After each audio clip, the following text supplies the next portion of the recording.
and I'll open up the chat for us. All right, so this is going to be day 2 of matrices. We're just getting into them and kind of figuring out how to create them and what they look like. So today's going to be assignment. I really feel like you guys are going to kind of breeze through this first section especially and really actually enjoy this whole unit for the most part. So let's look at this first question. They give you a set of information. The whole point about this idea of matrices is so that you can organize your information in a way where you can read it as a table, a set of data. And so that what they want you to do is to create a matrix given this information here. So what happens is when we create our matrix, I notice that I have a departing city and arriving city and then the time. So one of the rows is, or the rows versus columns, one of them has to be the departing city. So I'm going to do this as my city where they depart from. So these are going to represent going across, represent my rows. So these values here are my rows. Going across is my rows, departing is my rows. And then my columns will be my arriving. So this would be my arriving, would be my columns. So when I talk about this and I want to figure out what do I do with these values? Well, inside this matrix are our flight times. So what goes inside here are the flight times. So here's how I would look at this. I know for my departing cities, there's 5 different cities. So I just go ahead and go, okay, well, this would be my first, second, third, fourth, and fifth. And then arriving cities, there's also 5. There's also 5. So there's my 1, 2, 3, 4, and 5.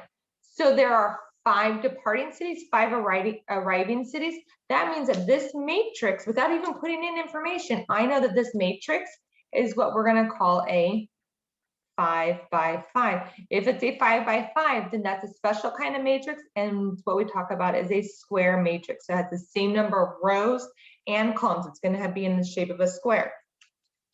All right, so what do I do with these values now? So my flight time, it says if I depart from city 1 and I go to city 2, it's 3.2 hours. So I'm leaving city 1 and I'm going to arrive at city 2. This spot right here then is going to be 3.2 hours. So I match it up, departing city 1 and I go to my arriving city 2 and it matches. City 1 to city 3, so city 1 to city 3 is 3.5. And I'm just crossing them off as I go along so that I know, okay, I've already used that one. So city 1 to city 5, so city 1 arriving at city 5 in 5.4 hours. So you can see, and I would go through and I would do this for all the information. And when I do that, I would end up with this right here. So you could see there's my 3.2 that we had up here, my 3.5, my 5.4. These ones would be left blank. That means it's just a 0 there. It's not flying there, so it's not going to take any time to fly there. There's going to be a 0 amount of time because it is not going. So this table is all the information from above. Okay, well then I have some questions to go along with my table of information. And it says, given the matrix showing flight times between cities, which of the following statements are true? So if it's true, then you would select it. If it's not true, you don't select it. So it says the flight time from city 2 to city 4 is 2.1 hours. So we're leaving from city 2, so it's departing. So we're talking about here. So this is 1, 2, 3, 4, 5. So we're talking about city 2. We're going to depart city 2. We're going to go to city 4. So 1, 2, 3, 4, 5. So here's my 4. So we want to go, where did they line up? So city 2 to my city 4 is right here, is 2.1. And that's exactly what they said it is. 2.1, 2.1. Check. That's true. The next question says that the flight time to return from any city is the same as the flight time to fly to that city, so that whether you go to the city or back, it's going to be the same. So what do I mean by that? So if I look here and I go, okay, well, what if I pick 2-1? So if I leave city 2 and I go to city 1, it takes me 2.6 hours, right? So remember how we note them? This is to get an element that this is our row, the 2 is our row, and the 1 is the column. So 2, 1, this point right here is 2.6 hours. So what they're asking is, then if I go from city 1 to 2, is it going to be 2.6 hours? So is city 1 to 2 also 2.6? So city 1 to 2, ooh, look, is 3.2. So if I fly from city 2 to city 1, it's 2.6. Now if I fly back from city 2 to city 1, it's going to be 3.2. That's not the same. So is the flight the same going both ways? No. So I won't select that one. My next question says, is the matrix square? Yeah, we actually talked about that already. I already touched base on that. It has 5 rows and it has 5 columns, which makes it a square. A 3 by 3 is square, a 10 by 10 is square, anything that has the same number of rows and same number of columns. So it is a square. Again, this is what we would say is a 5 by 5 matrix. My last question says, using 1 or more flights, is it possible to get from any city to another city? So can I fly from city, let's see, from city 1 to city 2 and then go city 2 to city 3? Yeah, then the city 3 to city 4, and then from city 4 to city 5. I can hit every city. You could look up here and see how you could connect them, but it wants to know, can I make connections? Can I fly from one city to the next? City 1 to city 2 to city 3. It doesn't even have to be in that order. And the answer is yes.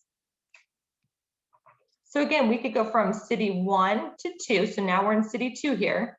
Then I would go city 2, I could go to city 3. So I could go from 1 to 2. From city 2 to 3. Now I'm in city 3 here. So city 3, I could go to city 4. So now I'm in city 4. City 4, I could go to city 5, and I hit all of them just from doing that. And from city 5, we could go back to 4, and then I could go from 4 to 1 and go all the way back around. So you can see how you can keep connecting them. So this is just a different way to look at the table of information to actually put some meaning behind all of these numbers, which I think is great. All right, our next question that you guys will see on your assignment today. It says, which of the following sets of data would likely be represented with a square matrix? So again, a square, it's going to have the same number of rows and columns. So a travel company wants to use a matrix to represent the number of flights to several different airlines to several different cities. So flights from the airlines to the number of cities. Now, in order for it to be squared, it has to have the same of both. Now, my question is, does the number of flights of several different airlines have to match the same number of cities? Like, are they always going to be the same? And the answer is no. Maybe I have 3 airlines and they're going to 10 cities. Well, that would give you a 3 by 10, which is not square. Could it happen to be a square one? Yeah, but it's not always going to be a square. So, well, how do I know what a square one's always going to look like? Well, let's look at this.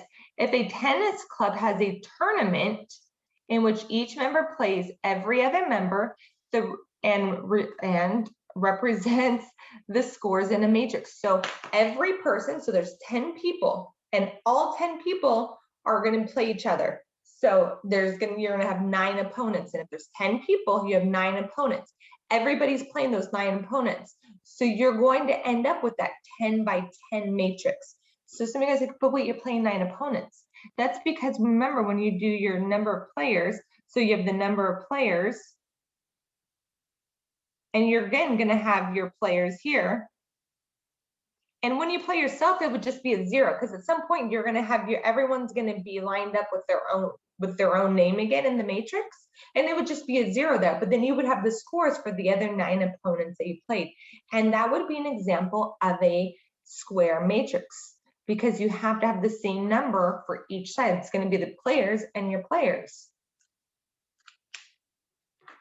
My next one is a coefficient matrix is used to represent a linear equation. So a linear system with 3 equations and 3 unknowns. So what do I mean by 3 equations, 3 unknowns? So 3 unknowns would be something like x plus y plus z is equal to some number, 1, whatever it is. So this is a equation with 3 unknowns.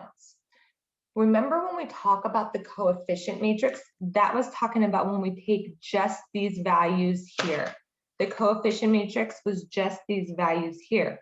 Different than when we had the solution. So the coefficient is just these values here. When we include the solution, we call that a augmented matrix. So the augmented matrix includes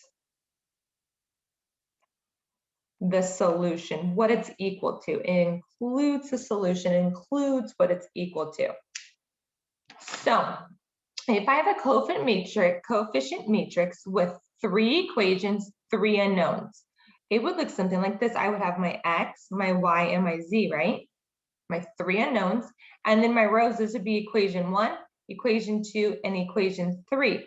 So I have a 3 by 3. This would give me a 3 by 3, which is going to be a square matrix. So this one is true. But if I add in the solution, the augmented piece of it, if I add in the solution, then I would have my x, y, z.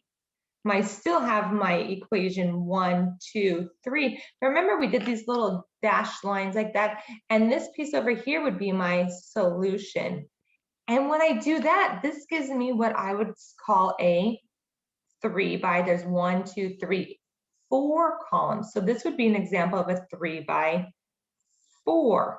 That is not square. So if it's just the coefficient matrix, it would work. If I had 2 equations with 2 unknowns, that would also be, and I use the coefficient matrix, that would also be an example of something that is square. Am I going too fast? Are you guys doing okay? Any questions?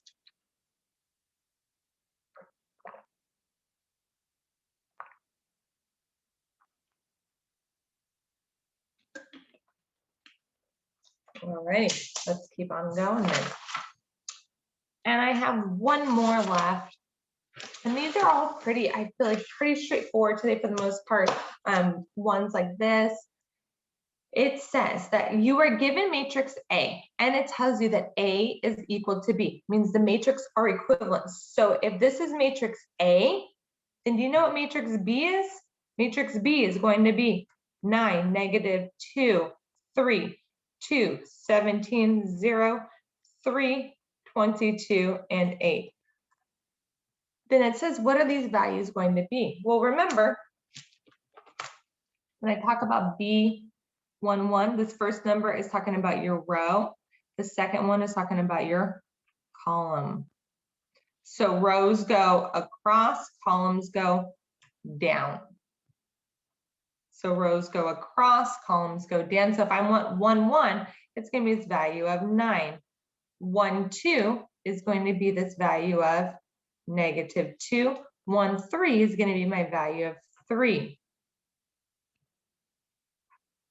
If I want 2, 1, then I'm in row 2, column 1, and it's going to be this value right here. 2, and so on. That's all I have for you guys today. I have some more for the quiz tomorrow. So if you guys come up with questions as you're working today, make sure to shoot me a message. I'll make sure to cover them tomorrow or answer you right away back. But I think you guys are going to have this lesson pretty easy peasy. Hopefully you get done with math quickly today and you can get on to anything else that you need to work on. You're welcome. You guys have a wonderful day, and I'll see you guys tomorrow.